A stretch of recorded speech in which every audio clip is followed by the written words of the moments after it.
اعوذ باللہ من الشیطان الرجیم بسم اللہ الرحمن الرحیم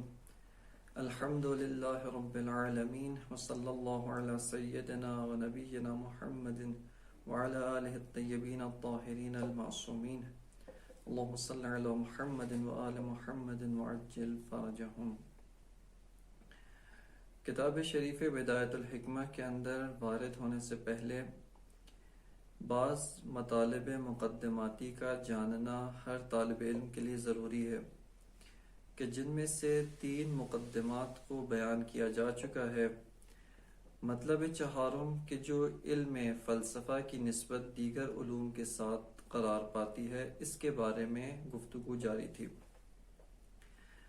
جلسہ گزشتہ کے اندر یہ مطلب بیان کیا گیا تھا کہ علم فلسفہ تمام علوم کی نسبت العلوم کا درجہ رکھتا ہے، اور تمام علوم اپنے مبادئ تصوری اور مبادئ تصدیقی کے اثبات کے لیے فلسفہ کے محتاج ہیں۔ اس کے بعد یہ مطلب بیان کیا گیا کہ بعض علوم اگرچہ ترتیب آموزشی و ترتیب تحصیلی کے لحاظ سے علم فلسفہ سے پہلے قرار پاتے ہیں، اور اگر ایک طالب علم چاہتا ہے کہ فلسفی مباحث کو دقیق طور پر ہضم کر سکے اور فلسفی مباحث کو دقیق طور پہ حل کر سکے، اس کے لیے ان مقدماتی علوم کا جاننا اور ان کو حاصل کرنا انتہائی ضروری قرار پاتا ہے۔ یہیں پر ایک اور مطلب جس کی طرف توجہ ضروری ہے، اور وہ علم فلسفے کا دیگر علوم عقلیہ کے ساتھ فرق کرنا ضروری ہے۔ یا بعض علوم ایسے ہیں کہ جو علم فلسفہ سے بہت زیادہ مشابہت رکھتے ہیں، اور اسی وجہ سے ان علوم میں اور علم فلسفہ کی حدود کے درمیان فرق واقع نہیں کیا جاتا، اور مباحث میں خلط بہت زیادہ رونما ہوتا ہے۔ سب سے پہلے جس علم کے بارے میں گفتگو کرتے ہیں وہ ہے علم فلسفہ اور علم منطق۔ ان میں آپس میں کیا ارتباط موجود ہے، ان میں آپس میں کیا ربط موجود ہے؟ علم فلسفہ اور علم منطق دونوں علوم عقلیہ میں سے ہی قرار پاتے ہیں، اور جیسا کہ آپ کے سامنے فلسفے کی متعدد اصطلاحات کو بیان کیا گیا تھا، جن میں پہلی اصطلاح فلسفہ بمعنی عام یا حکمت بمعنی عام کہ جو 6 علوم پر مشتمل تھا، ان میں سے آیا علم منطق قرار پاتا ہے یا قرار نہیں پاتا، یہ بہت تاریخی نزاع و تاریخی جھگڑا ہے کہ جس کو ابو علی سینا نے اپنی کتاب الشفا کے اندر بھی ذکر کیا تھا۔ یہاں پر سوال یہ ہے کہ علم منطق کہ جو ایک علم عقلی ہے اور اس کے اندر مباحث کو عقلی طور پر بیان کیا جاتا ہے، اس میں اور علم فلسفہ کہ وہ بھی ایک علم عقلی ہے، ان دونوں کے درمیان کیا فرق واقع ہوتا ہے، ان دونوں میں کیا فرق ہے؟ سب سے پہلا اگرچہ ان کے اندر شباہتیں بھی موجود ہیں، اور بعض جہات سے یہ دونوں ایک دوسرے سے شباہت رکھتے ہیں کہ دونوں علم اس کے اندر یقین بمعنی الاخذ کا حاصل کرنا ضروری ہے، دونوں کے اندر روش عقلی سے استفادہ کیا جاتا ہے۔ اگرچہ علم منطق کے اندر خاص قسم کی روش عقلی سے استفادہ کیا جاتا ہے، لیکن دونوں کے اندر روش عقلی معتبر ہے۔ پہلا فرق کہ جو ان دونوں علوم کے اندر واقع ہوتا ہے، اور وہی ان دونوں علوم کی سرحد کو ایک دوسرے سے جدا کرتا ہے، وہ ان دونوں علوم کا موضوع کے اندر اختلاف ہونا ہے، یعنی دونوں علوم کے موضوعات ایک دوسرے سے مختلف ہیں۔ علم فلسفے کا موضوع موجود بما ہوا موجود ہے، یعنی واقعیت ہستی، واقعیت حقیقی، حقائق اشیاء و ہستی اشیاء سے گفتگو کرنا اور ان کے بارے میں بحث کرنا علم فلسفے کا موضوع قرار پاتا ہے۔ فلسفہ تمام اشیاء سے بحث کرتا ہے، تمام اشیاء سے گفتگو کرتا ہے، لیکن اس جہت سے ان سے بحث اور گفتگو کرتا ہے جس جہت سے وہ اشیاء واقعیت رکھتی ہیں، جس جہت سے وہ اشیاء حقیقت شمار ہوتی ہیں۔ اس کے علاوہ فلسفے کے اندر ہم اشیاء کی جو شناخت حاصل کرتے ہیں، یہ اشیاء کی شناخت کسی اور علم کا مقدمہ واقع نہیں ہوتی ہے۔ یعنی مقدمہ واقع ہونے سے مراد یہ ہے کہ اس طرح سے نہیں ہے کہ فلسفہ کسی اور علم کے لیے علم عالی شمار ہو اور ایک آلہ و ایک ابزار و ایک وسیلے کے طور پہ اس علم کے مقدمات میں سے قرار پائے۔ اگرچہ علم فلسفہ بہت سارے اور علوم کے مبادئ تصوری و مبادئ تصدیقی کو اثبات کرتا ہے اور اس جہت سے تمام علوم پر فوقیت رکھتا ہے، لیکن فلسفہ کسی علم کے لیے بطور آلہ و بطور ابزار استعمال نہیں ہوتا ہے۔ علم منطق اس کے برعکس قرار پاتا ہے۔ علم منطق وہ واقعیت ہستی سے گفتگو نہیں کرتا، واقعیت اشیاء سے بحث نہیں کرتا ہے۔ علم منطق ذہنی مفاہیم و ذہن شناسی کا نام ہے، لیکن ذہن شناسی اس جہت سے نہیں کہ ذہن ایک واقعیت ہے، مفاہیم ایک واقعیات ہیں، علم ایک واقعیت ہے، قضایا و جو تصدیقات ایک واقعیت، اس جہت سے علم منطق گفتگو نہیں کرتا، بلکہ اس جہت سے ذہن کے بارے میں بھی فلسفہ گفتگو کرتا ہے۔ یعنی ذہن کے بارے میں، ذہنی روابط کے بارے میں ایک واقعیت ہونے، ایک ہستی اور ایک حقیقی شے ہونے کی جہت سے علم فلسفہ گفتگو کرتا ہے۔ لیکن یہی ذہن ایک اور حیثیت رکھتا ہے، اور وہ حیثیت یہ ہے کہ اس ذہن کے اندر یہ خاصیت موجود ہے۔ البتہ یہاں پر واضح رہے کہ ذہن سے مراد یہ مغز نہیں ہے، کہ علم کی حقیقت مادی نہیں ہے۔ ذہن سے مراد یہ ذہنی مغز، یہ ذہنی سیلز اور یہ سیلولہ، یہ ذہن سے مراد یہ جو اس کا نظام عصبی ہے، اس کے اندر خون اور دیگر چیزوں کا جو نظام مادی موجود ہے، ذہن سے یہ مراد نہیں ہے، اگرچہ اس کا ذہن کے ساتھ ارتباط موجود ہے۔ ذہن سے مراد انسان کی وہ قوت ہے، وہ جنبہ تجردی ہے جس کے ذریعے سے وہ اشیاء کی معرفت حصولی حاصل کرتا ہے، ان معرفت حصولی میں سے بعض کو ایک دوسرے کے ساتھ ارتباط دے کر بعض نتائج دیگر حاصل کرتا ہے۔ ایک دفعہ آپ اس ذہن کو اس جہت سے اس کے بارے میں گفتگو کرتے ہیں کہ یہ خود ایک حقیقت ہے، خود ایک واقعیت ہے، اور ہم اس ذہن کی ہستی شناسانہ و وجود شناسانہ گفتگو کرنا چاہتے ہیں۔ اس جہت سے یہ علم فلسفہ جس کا کام موجودات سے ان کی واقعیت، ان کی ہستی کی جہت سے بحث کرنا ہے، علم فلسفہ کا جز قرار پاتا ہے۔ لیکن اس ذہن کی ایک اور خاصیت ہے، اور وہ کہ بعض علوم، بعض مقدمات کو یہ پہلے قرار دیتا ہے اور انہی سے بعض اور مقدمات کو حاصل کرتا ہے۔ یہاں پر ذہن کی اس خاصیت کہ وہ ایصال الی المطلوب کرتا ہے، یعنی وہ ہمیں اس چیز کی طرف پہنچاتا ہے جس کو انسان طلب کرتا ہے، اس جہت سے علم منطق ذہن سے گفتگو کرتا ہے۔ اس مطلب کو مزید تھوڑا سا وضاحت کی ضرورت ہے کہ آپ توجہ فرمائیے۔ ایک انسان، مثال کے طور پہ ہم نے دیکھا ہمارے سامنے ایک انسان کھڑا ہے، یہاں پر ہم دیکھنا چاہتے ہیں کہ انسان کی حقیقت کیا ہے، انسان کی تعریف کیا ہے۔ یہاں پر ذہن کا کیا کام ہے؟ ایک چیز اس کے لیے مجہول ہے، یعنی وہ اس کے بارے میں جہل رکھتا ہے، اس کے بارے میں علم نہیں رکھتا۔ یہاں پر بعض معلومات جو اسی ذہن کے اندر موجود ہیں، ان معلومات کو اس طریقے سے ترتیب دینا کہ وہ کشف مجہول کا باعث بنے، ایصال الی المطلوب کا باعث بنے، اس جہت سے و اس پہلو سے علم منطق گفتگو کرتا ہے۔ پس علم فلسفہ جب ذہن سے گفتگو کرے گا، وہ یہ گفتگو کرے گا کہ وجود ذہنی کس نوعیت کا وجود ہے، آیا وجود ذہنی حقیقت رکھتا ہے یا محض توہم و محض ایک وہم باطل ہے، ایک تخیل باطل ہے۔ وجود ذہنی انسانی مرتبے میں سے کون سا مرتبہ قرار پاتا ہے، اور اس قسم کی دیگر مباحث جو اسی علم اور وجود ذہنی کی ہستی شناسانہ مباحث ہیں، ان سے علم فلسفہ گفتگو کرتا ہے۔ لیکن ایک مرتبہ علم منطق اسی ذہن کی ایک اور جہت اور ایک اور خاصیت سے گفتگو کرتا ہے، اور وہ اس کا بعض علوم کو مقدمہ قرار دے کے بعض دوسروں کو کشف کرنا، ایصال الی المطلوب واقع ہونا، اس جہت سے علم منطق اس سے گفتگو کرتا ہے۔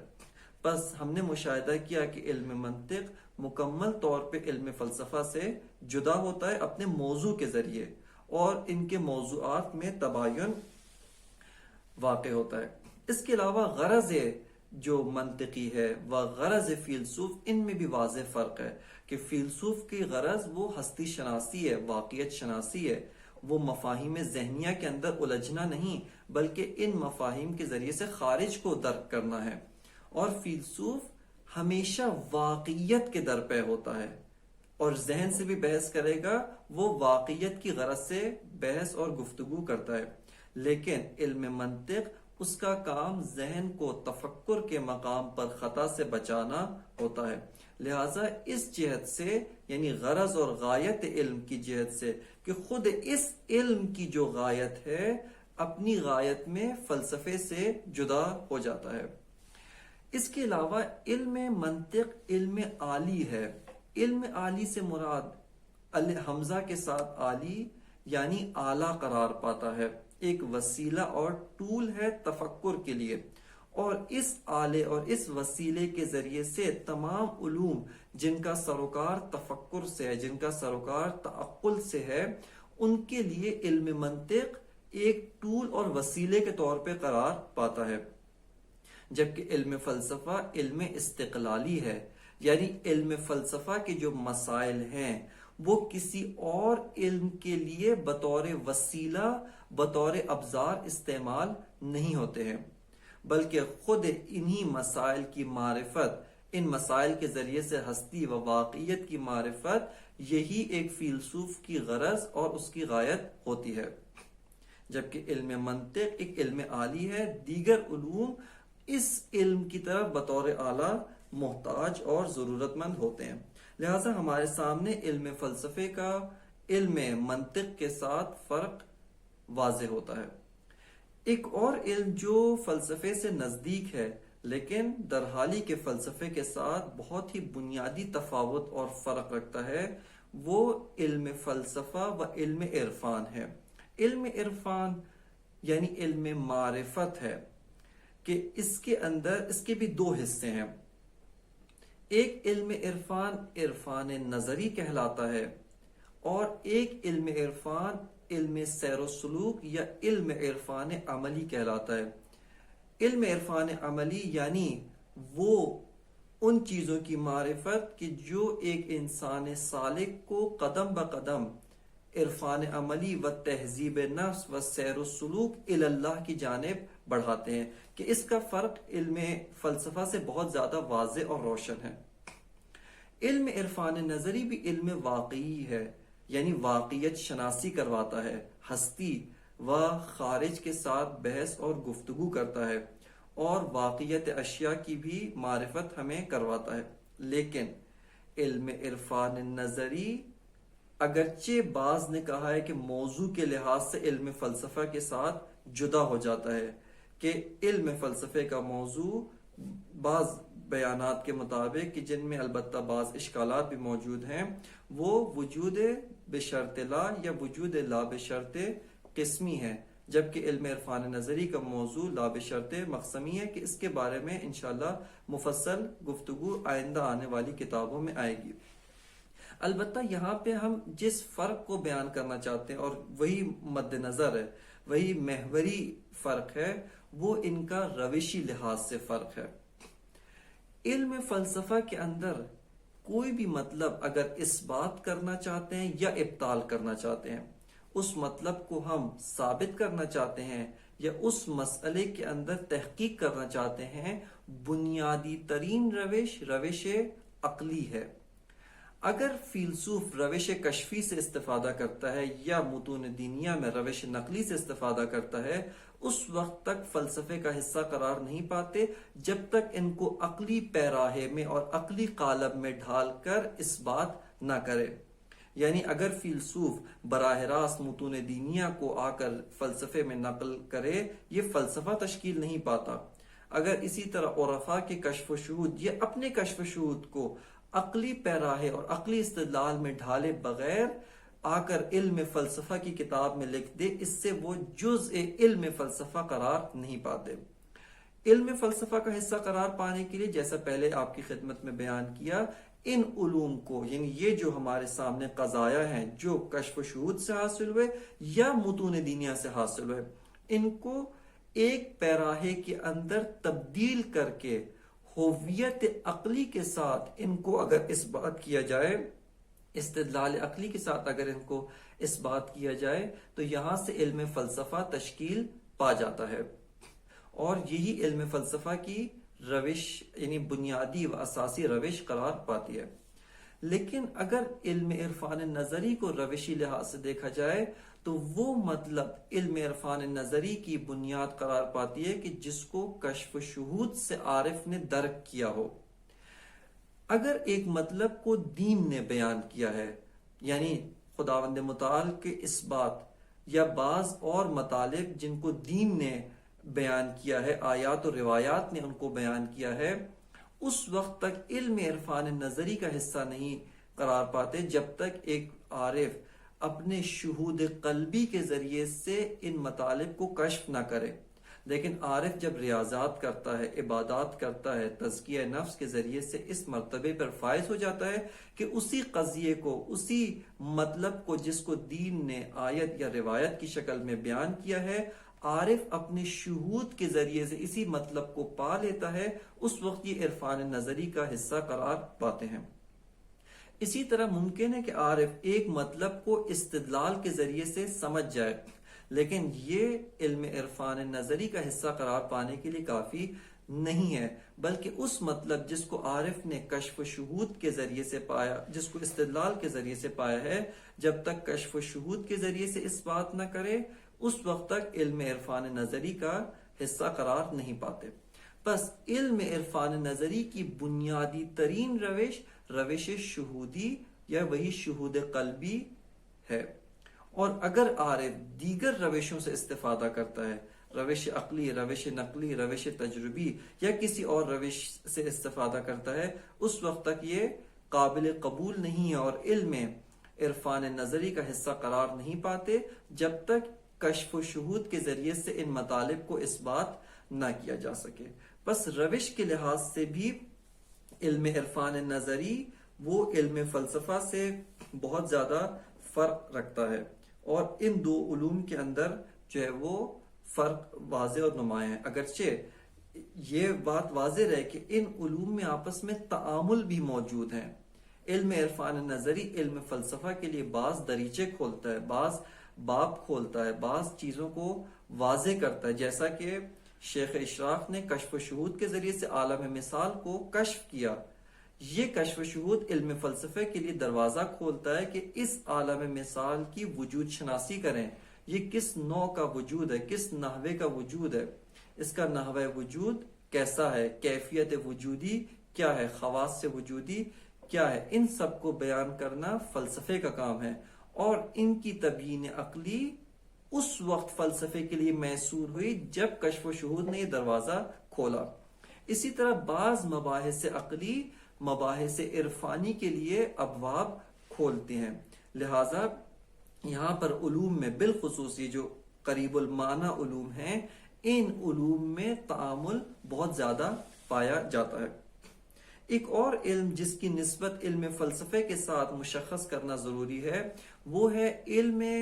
عرفان، علم فلسفہ اور علم کلام۔ کہ علم کلام جو ہے ایک ایسا علم ہے کہ جو ایک خاص موضوع کے ساتھ تشکیل نہیں پاتا، بلکہ ایک غرض و غایت کی تحت تشکیل پایا ہے، اور وہ غرض دفاع از دین ہے، یعنی محوریت متون دینی کی اساس پر دینی قضایا و دینی مباحث کا دفاع کرنا ایک متکلم کا اصلی و اساسی فریضہ قرار پاتا ہے۔ یہاں پہ علم فلسفہ اور علم کلام میں بعض اوقات بہت زیادہ اشتباہ، بہت زیادہ خلط رونما ہوتا ہے، اور اسی وجہ سے بعض افراد کے جو فلسفہ اسلامی کو قبول نہیں کرتے، انہوں نے اشکال کرتے ہوئے یہ کہا ہے کہ فلسفہ اسلامی وہی کلام ہے اور علم کلام تشکیل پاتا ہے، اور اس کے درمیان انہوں نے بہت سارے اور اشکالات پیش کیے ہیں۔ سب سے پہلے مختصر طور پہ ہم ہویت علم کلام، یعنی علم کلام کی حقیقت کیا ہے، علم کلام کی اساس اور بنیاد کیا ہے، اس کے بارے میں ایک مختصر سے گفتگو کر کے مقدمہ اس کو قرار دیتے ہیں تاکہ علم کلام اور علم فلسفہ کے اندر فرق کو روشن کیا جا سکے۔ سب سے پہلا مطلب علم کلام کے بارے میں یہ ہے کہ علم کلام کا کوئی موضوع خاص نہیں ہے، اگرچہ کہا جاتا ہے کہ علم کلام کا موضوع دینی قضایا، دینی جو مطالب یا دینی عقائد ہیں، اور کلام قدیم اس کا موضوع یہی عقائد و اصول دین قرار پاتا تھا، لیکن جیسا کہ موجودہ دور کے اندر بہت سارے شبہات وہ احکام دین کے بارے میں ایجاد کیے جاتے ہیں۔ آیا کسی انسان کو سنگسار کرنا یہ عقل کے مطابق ہے یا عقل کے مطابق نہیں ہے؟ کیا یہ انسان کی توہین قرار پاتا یا توہین نہیں ہے؟ کیا انسان احکام کا مقید ہے، اس کی قید میں ہونا ضروری ہے، یا انسان آزاد ہے؟ اس طرح کی اور مباحث کہ جن کو شبہے کے طور پر دینی قضایا، دینی مطالب کے اوپر وارد کیا جاتا ہے، یہاں پر علم کلام و ایک عالم علم کلام کی ذمہ داری ہے کہ دین کے دفاع کی غرض سے ان شبہات کا جواب دے۔ پس علم کلام ایک علم ہے کہ جو غرض اور غایت اور محوریت غرض و غایت کی اساس پہ تشکیل پاتا ہے، اور اس کا غرض دینی مباحث کا دفاع کرنا ہے۔ اس دفاع دین کے لیے و دینی متون و دینی غرض و غایت کے دفاع کے لیے متکلم آزاد ہوتا ہے کہ کسی بھی روش سے استفادہ کرے۔ وہ اپنی مباحث کے دفاع کے لیے روش نقلی یعنی متون دینیہ سے بھی استفادہ کر سکتا ہے، وہ روش عقلی اس سے بھی استفادہ کر سکتا ہے، روش تجربی سے بھی استفادہ کر سکتا ہے، روش استقرائی و روش قیاسی سے بھی استفادہ کر سکتا ہے، و الہٰذا حتیٰ تاریخی مباحث سے بھی استفادہ کر سکتا ہے۔ متکلم کا ہدف ہمیشہ کسی بحث یا مطلب دینی کا اثبات نہیں ہوتا، بلکہ اس کا غرض و غایت دفاع از دین میں بعض اوقات وہ امور جن کو مخالفین محال قرار دے رہے ہوتے ہیں، ناممکن قرار دے رہے ہوتے ہیں، اس کا غرض و غایت ان کو ممکن بنا کر دکھانا ہے، ان کو ممکن طور پر تصویر سازی کرنا ہے۔ مثال کے طور پہ جیسے کہ ایک اہم مسئلہ کہ جو بہت یعنی کلام شیعی کی بنیاد ہے، وہ ہے امام زمانہ عجل اللہ تعالی فرجہ الشریف کی عمر طولانی، یعنی آپ کے عمر مبارک کا طولانی ہونا، کہ اس کے اوپر بہت سارے اشکالات کیے جاتے ہیں کہ آیا طبی لحاظ سے یہ ممکن ہے یا ممکن نہیں ہے، آیا یہ عقلی لحاظ سے ممکن ہے یا ممکن نہیں ہے، جسم اور جسمانیت کے اندر یہ ظرفیت اور یہ استعداد موجود ہے کہ اتنے طویل عرصے تک اپنے آپ کو قائم و دائم اور شاداب و سرسبز رکھ سکے، آیا یہ ممکن ہے یا ممکن نہیں ہے؟ یہاں پہ متکلم کا غرض و غایت یہ نہیں کہ ہمیشہ امام کی طولانی عمر کو اثبات کرے، بلکہ بہت سی دفعہ اسناد تاریخی کا حوالہ دے کر وہ اس بات کے استبعاد کو رفع کرتا ہے کہ یہ چیز محال نہیں ہے۔ مثال کے طور پہ ایک متکلم شیعہ یہاں پہ آ کر حضرت خضر علی نبینا و علیہ و علیہ السلام کی جو عمر مبارک ہے کہ روایات کے اندر اور آیات کے اندر طولانی عمر کا ذکر کیا گیا ہے، اس سے استفادہ کرتے ہوئے بتاتا ہے کہ تاریخ کے اندر یہ چیز رونما ہو چکی ہے، یا حضرت نوح کی عمر 950 سال تاریخ کی گواہی کے مطابق کہ یہ آپ کی تبلیغ کا زمانہ ہے کہ عمر اس سے بھی زیادہ طولانی، لہٰذا اس سے اسناد کرتے ہوئے یہ مطلب کہ محال نہیں ہے اتنی عمر کا ہونا، لہٰذا متکلم کا غرض و غایت یہیں پہ پورا ہو جاتا ہے۔ اسی طرح متکلم بہت ساری دفعہ دین کے دفاع میں بہت ساری اور روشوں سے استفادہ کرتا ہے، روش استقرائی، روش عقلی سے استفادہ کرتا ہے، اور فلسفے سے بھی استفادہ کرتا ہے اپنے غرض و غایت اور اپنے ہدف کی خاطر، لیکن اس سے فلسفہ کلام میں تبدیل نہیں ہوتا، یعنی فلسفے کی ہویت اور فلسفی مباحث وہ کلامی مباحث میں تبدیل نہیں ہوتی ہیں، بلکہ فلسفہ وہ علم ہے کہ جو روش عقلی یا دیگر روشوں سے بھی اگر استفادہ کرتا ہے تو وہ روش عقلی کے پیراہے اور روش عقلی کے قالب میں ڈھال کر ان سے استفادہ کرتا ہے۔ فلسفے کا ایک موضوع مشخص ہے اور وہ موضوع موجود واقعیت، ہستی اور جہان خارج سے گفتگو کرنا ہے، اس جہت سے کہ وہ واقعیت ہے، وہ ہستی ہے، اس جہت سے ان سے گفتگو کرنا ہے، اور فیلسوف کا ہدف وہ واقعیت شناسی ہے۔ بس یہاں سے ہمارے سامنے مکمل طور پر روشن ہوتا ہے کہ علم فلسفہ علم کلام سے جدا ایک علم دیگر ہے، اور علم کلام علم فلسفہ سے متفاوت ایک علم دیگر ہے۔ اگرچہ ایک اور مطلب یہاں پر ہم ذکر کرنا چاہتے ہیں، اور وہ یہ ہے کہ فلسفہ علم کلام کی مدد کرتا ہے مباحث فلسفی اثبات دین، اثبات مطالب دینی و اثبات قضایا و متون دینی کے لیے ایک بہت ہی اہم منبع اور ذریعہ شمار ہوتے ہیں۔ خواجہ نصیر الدین طوسی کہ جو ایک فیلسوف بھی تھے اور ایک بہت ہی عظیم محقق، جامع الفنون و ایک جامع شخصیت، ذوالفنون شخصیت تھے، انہوں نے یہ ابتکار انجام دیا کہ مباحث فلسفی کے ذریعے سے کلام کو ارتقا دے کر ایک جدید افق میں وارد کیا۔ انہوں نے مباحث کلامی، انہی اصول دین، عقائد دینیہ، متون دینی کو روش عقلی و مطالب فلسفی کے ذریعے سے اثبات کیا، لیکن یہاں پر واضح رہے کہ اگرچہ مطالب فلسفی کو روش کلامی و متون دینی کے اثبات کے لیے ان مبانی فلسفی سے استفادہ کیا گیا، لیکن پھر بھی علم کلام علم فلسفہ میں تبدیل نہیں ہوتا، اور علم فلسفہ علم کلام میں متحول نہیں ہوتا ہے، کیونکہ یہ روشوں کے لحاظ سے بھی علم فلسفہ کی روش عقلی ہے، جبکہ روش علم کلام منحصراً روش عقلی نہیں ہے، بلکہ وہ مباحث عقلی سے اپنے ہدف اور اپنے غرض و غایت کے لیے استفادہ کرتا ہے۔ لہٰذا علم فلسفہ کبھی بھی علم کلام میں تبدیل نہیں ہوتا، اور یہ جو فلسفہ اسلامی کہا جاتا ہے اس سے مراد علم کلام نہیں ہے، جیسا کہ آئندہ آنے والے ابھی جو مقدمہ پنجم ہے اس کے اندر اسی مطلب کو بیان کیا جائے گا۔ بس یہاں پہ ہمارے سامنے واضح ہوتا ہے کہ علم کلام، علم فلسفہ، علم عرفان نظری اور علم منطق جو علوم عقلیہ میں شمار ہوتے ہیں یا ان میں کسی اور جہت سے شباہت پائی جاتی ہے، ان کے درمیان فرق موجود ہے، اور یہ علوم کاملاً ایک دوسرے سے جدا علوم قرار پاتے ہیں۔ اس کے بعد ایک اور مطلب جو مقدمہ پنجم قرار پاتا ہے، اور وہ ہے فلسفہ اسلامی کیا ہے، اور جب ہم کہتے ہیں کہ فلسفہ اسلامی اس سے مراد کیا ہوتی ہے،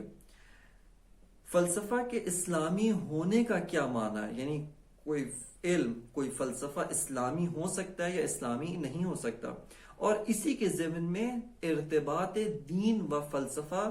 کیا ارتباط ہے، کس نوعیت کا ارتباط ہے، دین اور فلسفہ آیا ایک دوسرے کے مخالف ہیں، ایک دوسرے کے ضد و نقیض ہیں، یا نہ ایک دوسرے کے ساتھ تعامل رکھتے ہیں،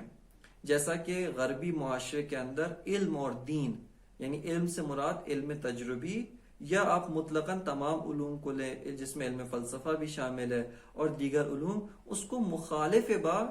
دین شمار کرتے تھے، اور اسی وجہ سے کلیسا یا ان کے جو مذہبی رہنما ہوتے تھے وہ ان تمام علوم کے کفر کا اور ان تمام علوم کے متعلمین و علماء کے کفر اور ان کے ارتداد کا فتویٰ صادر کرتے تھے۔ آیا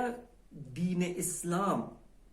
وہ بھی علم فلسفہ کے ساتھ اسی طرح کی نسبت رکھتا ہے یا کسی اور علم کے ساتھ اس طرح کی نسبت رکھتا ہے، یا ان میں بہت ہی عمیق ارتباط موجود ہے، اور یہ علوم، یہ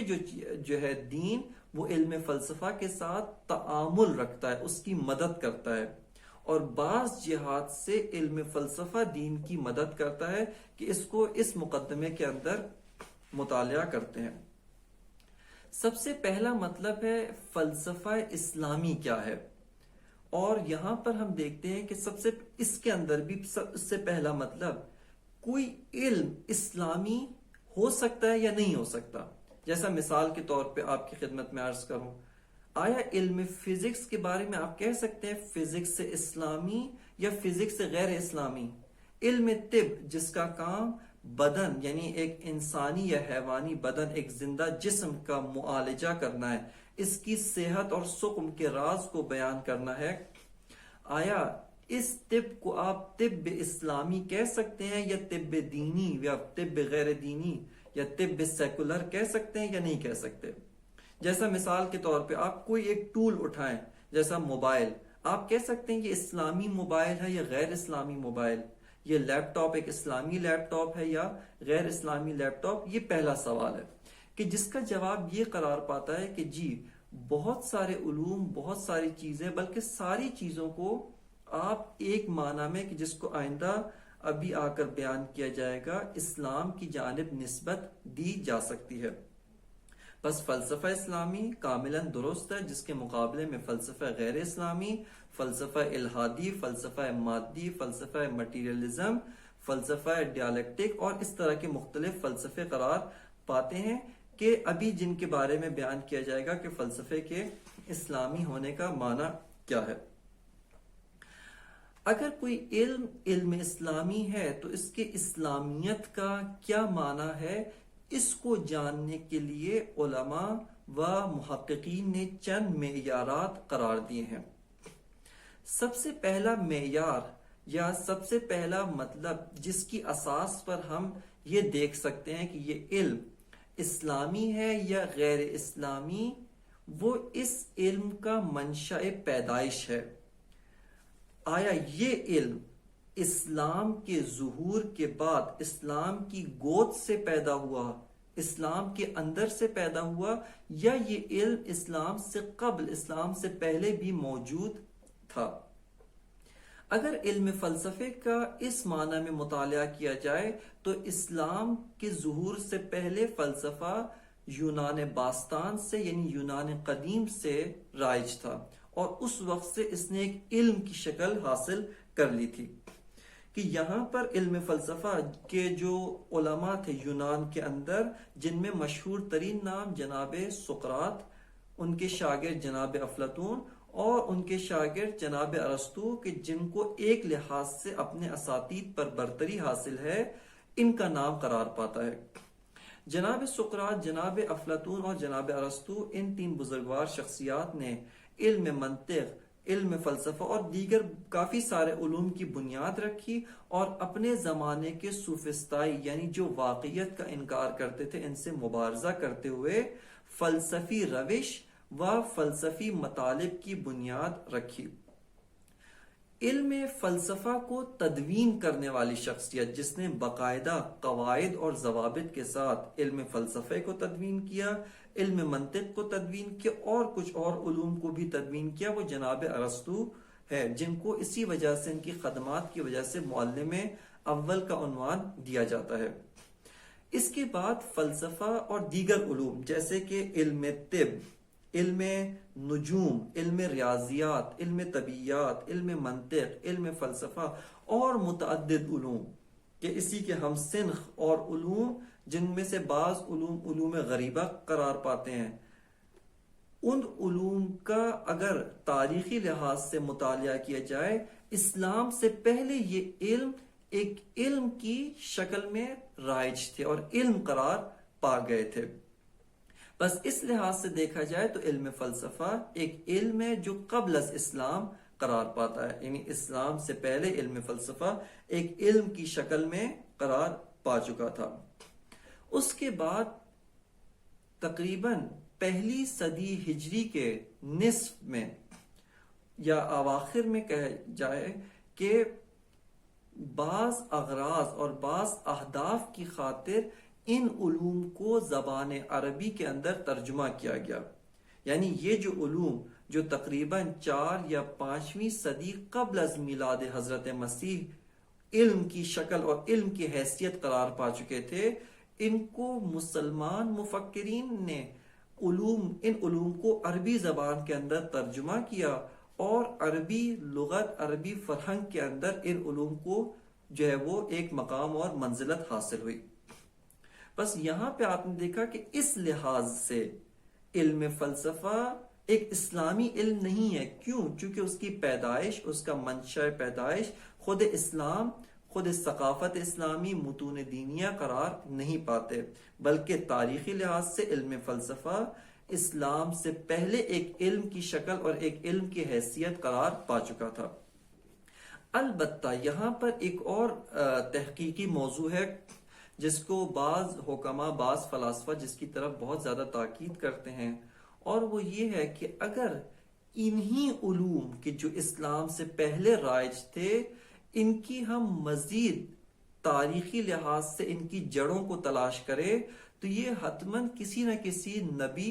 یا ولی اللہ کے اوپر جا کر ختم ہوتے ہیں. یعنی ان کا سلسلہ کسی ولی یا نبی کے ساتھ جا کر ملتا ہے. لہٰذا اس لحاظ سے بعض فلاسفہ، محققین جنہوں نے تاریخی لحاظ سے علم فلسفہ کے اندر تحقیق کی، انہوں نے جا کر اس مطلب کو اس بات کیا کہ یہ علوم جا کر ہرمس الحرامس، جن کو عربی زبان کے اندر جناب ادریس کہا جاتا ہے، حضرت ادریس نبی، ان کے ساتھ جا کر ان کا سلسلہ ملتا ہے یا ان کے ساتھ جا کر یہ علوم منسلک ہوتے ہیں. بس یہ علوم اساسی طور پہ انبیاء کی گود سے نکلے اور انبیاء نے ان علوم کو پھیلایا، ان علوم کو لوگوں کے درمیان رائج کیا تھا. اس لحاظ سے دیکھا جائے تو علم فلسفہ، یہ تمام علوم وہ ایک دینی ہویت اور دینی منشا و دینی پیدائش رکھتے ہیں کہ انبیاء کی گود و انبیاء کے ذریعے سے یہ علوم متولد ہوئے. جس طرح سے بس اگر یہ مطلب اپنی جگہ پر محققین جس طرح سے اس کے اوپر تاکید کرتے ہیں، اگر واقعاً اس بات ہو جائے، اس لحاظ سے علم فلسفہ اپنی منشأ پیدائش، اپنے تولد اور ایک علم کی شکل اختیار کرنے میں بھی دین کا وہ جو ہے ریزہ خار ہے، وہ دین کی طرف منسوب ہے اور ایک علم دینی قرار پاتا ہے. لیکن اگر کوئی آ کر تاریخی لحاظ سے اس مطلب پر اشکال بھی کرے اور یہ مطلب اس بات نہ بھی ہو، اس صورت میں بھی فلسفے کے اسلامی ہونے کے لیے بعض اور معیارات موجود ہیں جن کی جانب ابھی ہم اشارہ کرتے ہیں. بس اپنی پیدائش کے لحاظ سے جیسا کہ بعض مورخین اور بعض محققین نے کہا کہ علم فلسفہ انبیاء کے ذریعے سے پیدا ہوا ہے، انبیاء کی جہت سے رائج ہوا ہے، یہ ایک علم دینی قرار پاتا ہے اور ایک فلسفہ اسلامی اس جہت سے واقعاً اس کی ہویت اسلامی، اس کا منشأ اسلامی تشکیل پاتا ہے. اس کے بعد دوسرا مطلب جس کی جانب اشارہ کرنا بہت زیادہ ضروری ہے وہ ہے رشد علم فلسفہ کے اندر دین کا کردار، کہ اس مطلب کو چند جہات سے ہم بررسی کر سکتے ہیں. سب سے پہلا مطلب یہ ہے کہ آیا علم فلسفہ کی جو روش ہے وہی روش عقلی، آیا دین اس روش عقلی کی تائید کرتا ہے یا دین اس روش عقلی کی مخالفت کرتا ہے اور دین اس روش کے ساتھ مبارزہ کرتا ہے. جیسا کہ بعض چیزوں کے ساتھ دین نے مبارزہ کیا، بعض چیزوں کے ساتھ دین اسلام نے مقابلہ کیا اور ان کو حرمت کی حد تک قرار دیا ہے، ان کو اپنے دامن میں گنجائش نہیں دی ہے، جیسے سحر و جادو اور دیگر چیزیں. اگرچہ علم نہیں ہے لیکن مراد یہ ہے کہ ان امور کو دین اسلام نے اجازت نہیں دی. آیا دین اسلام نے روش عقلی کی اجازت دی ہے یا بالفاظ دیگر روش عقلی کی تائید کی ہے یا روش عقلی کی تائید نہیں کی؟ یہاں پہ اگر ہم خود قرآنی آیات اور اس سے زیادہ واضح طور پہ متون دینیہ کی طرف اگر ہم رجوع کریں، جیسے روایات، بالخصوص روایات شیعہ، جن میں سے بھی کتاب شریف اصول کافی، جس کا پہلا باب مرحوم کلینی نے باب عقل و جہل قرار دیا ہے، اس کی طرف رجوع کریں تو یہ ہمارے لیے بہت زیادہ واضح ہوتا ہے کہ دین نے نہ صرف روش عقلی کی تائید کی ہے، بلکہ روش عقلی کے اوپر عمل پیرا ہونے کی طرف تمام انسانوں کو ابھارا ہے۔ اس کے بہت ہی چھوٹے سے شاہد کے طور پہ میں ادھر سے شروع کرتا ہوں۔ عقائد کے اندر یہ مطلب بہت زیادہ واضح ہے کہ عقائد کے اندر تقلید جائز نہیں ہے، بلکہ عقائد یعنی اصول دین کو ہر انسان مکلف، ہر انسان کہ جو بالغ ہے، عاقل ہے، اس کے اوپر واجب اور ضروری ہے کہ ان عقائد کو دلیل و استدلال کے ذریعے سے قبول کرے اور دلیل و استدلال کے ذریعے سے اپنی جان و نفس کا حصہ قرار دے کہ ان کے اندر تقلید جائز نہیں ہے۔ بس یہیں سے واضح ہوتا ہے کہ عقائد کے اندر دین اسلام نے خود روش عقلی کی طرف ابھارا ہے کہ آپ عقائد کو اگر حاصل کرنا چاہتے ہیں تو روش عقلی کی جانب رجوع کریں۔ یہ ایک بہت ہی چھوٹا سا شاہد مثال کے طور پہ آپ کی خدمت میں عرض کیا۔ اس کے علاوہ اگر خود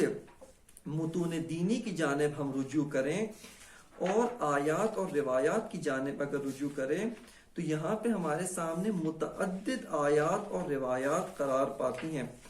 کہ جس کے اندر تعقل کی جانب ابھارا گیا ہے۔ جیسا کہ بہت ساری آیات کا مفہوم یہی ہے، افلا یعقلون، افلا یتدبرون، کہ کیا تم تدبر نہیں کرتے، غور و فکر نہیں کرتے، کیا تم تعقل نہیں کرتے؟ یا جیسا کہ اس آیت کے اندر انا فی اختلاف اللیل والنہار، اور اسی طرح متعدد موارد جن کو ذکر کیا گیا، اس کے بعد فرمایا آیات لقوم یعقلون یا آیات لأولی الالباب، یہ صاحبان غور و فکر کے لیے یہ آیت اور ان کے لیے جو ہے وہ یہ نشانیاں قرار پاتی ہیں۔ بس اسی طرح جیسا کہ اس کے اندر تشویق کی گئی ہے اس آیت کے اندر کہ فبشر عبادی الذین یستمعون القول ثم یتبعون احسنہ، کہ بشارت ہے ان لوگوں کے لیے جو بات سنتے ہیں لیکن ہر بات کو تقلیدی طور پہ قبول نہیں کرتے، بلکہ سوچ سمجھ کے ان میں سے احسن قول کی پیروی کرتے ہیں۔ یہ تشخیص سے احسن از غیر احسن خود عقل کا کام ہے کہ عقل کے ذریعے سے احسن اور غیر احسن کو تشخیص دیا جا سکتا ہے۔ اس کے علاوہ جیسا کہ آپ کی خدمت میں عرض کیا کہ اس مطلب کے اندر جو روایات موجود ہیں ان کو ذکر کرنے کی فرصت نہیں ہے کہ مفصل روایات یہاں پر موجود ہیں، جیسا کہ جناب مرحوم کلینی نے کتاب اصول کافی کے اندر پہلا باب باب العقل والجہل قرار دیا ہے، اور اس کے اندر متعدد روایات ہیں کہ جو انسان کو تعقل کرنے کی جانب ابھارتی ہیں اور تعقل کو افضل الاعمال کے طور پر سے قرار دیتی ہیں۔ ان روایات میں سے ایک روایت جس کا خصوصیت کے ساتھ ذکر کرنا چاہتا ہوں، وہ روایت امام موسیٰ کاظم علیہ السلام کی اپنے انتہائی لائق شاگرد جناب ہشام، ان کو امام نے یہ حدیث یوں کی جو بہت ہی مفصل حدیث ہے، جس کے اندر امام نے منزلت عقل کو قرآن کی نگاہ سے اس بات کیا ہے، منزلت عقل کو قرآن کے ذریعے سے ثابت کیا ہے۔ اور اس روایت کی شرح علماء نے و بزرگان دینیہ بالخصوص ملا صدرہ نے شرح اصول کافی کے ذیل میں مفصل طور پر اس کی تشریح فرمائی ہے۔ بس آپ نے دیکھا کہ خود روش کے لحاظ سے، روشی لحاظ سے دین اسلام نے روش عقلی کی نہ صرف تائید کی، نہ صرف اس کو جائز قرار دیا، بلکہ اس کو بنیاد قرار دیا ہے اور اس کی جانب انسانوں کو ابھارا ہے، اس کی جانب تمام مسلمانوں کو تشویق دلائی ہے۔ لہٰذا اس لحاظ سے اگر غور کیا جائے، روش عقلی انتہائی بنیادی روش ہے کہ جس کی جانب دین تشویق کرتا ہے۔ اسی طرح بعض اور روایات میں یوں قرار دیا گیا ہے کہ خداوند متعال نے انسانوں کے اوپر دو طرح کی حجتیں قرار دی، بعض حجت ظاہری ہیں، بعض حجت باطنیہ، کہ حجت ظاہری وہی انبیاء، رسل اور معصومین علیہ الصلوۃ والسلام کا سلسلہ طیبہ ہے، اور دوسری طرف حجت باطنی جب پوچھا گیا کہ یہ کیا ہے، امام نے فرمایا یہ وہی عقل ہے، کہ اگر عقل نہ ہو انسان ثواب و عذاب یعنی اس کو عقاب اور جزا یہ اس کی عقل کی بنیاد پر اس کو دیا جاتا ہے۔ انسان کے اعمال کا وزن کتنا ہوگا، میزان عمل میں کون سا عمل بھاری ہے، کون سا عمل خفیف ہے، یہ سارے کے سارے انسان کی عقل اس کے اسی ہویت عقلانی و قوہ عقلانی کی اساس پر قرار پاتے ہیں۔ بس پہلا مطلب یعنی اس لحاظ سے کہ آیا علم فلسفہ ایک علم دینی ہے، یہاں پر ہم نے مشاہدہ کیا کہ روش کے لحاظ سے فلسفے کی جو روش ہے اس روش کو دین اسلام، قرآن اور روایات ان دونوں نے تائید کیا ہے، بلکہ نہ صرف تائید و امضا کیا ہے بلکہ اس کی جانب تشویق کروائی ہے، اور اس کی جانب تمام مسلمین کو ابھارا گیا ہے، اور اس کے اوپر کثیر ثواب اور کثیر دیگر چیزوں کو مترتب و متفرع قرار دیا ہے۔ ان میں سے انشاءاللہ کوشش کریں گے کہ بعض روایات کو آپ کی خدمت میں ذکر کیا جائے اور بعض روایات کے مطالب کو یہاں پر ذکر کیا جائے تاکہ وہ اس مطلب کی تائید قرار پا سکیں، کہ انشاءاللہ تعالی آئندہ آنے والے درس کے شروع میں چند روایات کو بطور نمونہ تیزی کے ساتھ ذکر کیا جائے گا، اور اس کے بعد انشاءاللہ تعالی ہم اگلی اسی باس کے جو بقیہ مقدمات اور بقیہ امور و مطالب ہیں ان میں وارد ہوں گے۔ وصلی اللہ علی سیدنا و نبینا محمد وعلی آلہ الطیبین الطاہرین۔